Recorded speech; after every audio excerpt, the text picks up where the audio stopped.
বা ঘর গোছানো সবকিছু তোমার করতে হইব, কারণ মেয়ে তো আমার আর চাকরিজীবী সরকারি, তুমি তো বেকার।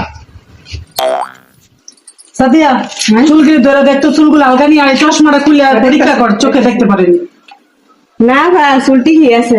তাহলে চোখগুলা পরীক্ষা কর, চোখ ঠিক আছে নি? চোখ ঠিক আছে। এই আটটি দেখেন তো, হাতে বন্ধ না কয়টা আঙ্গুল?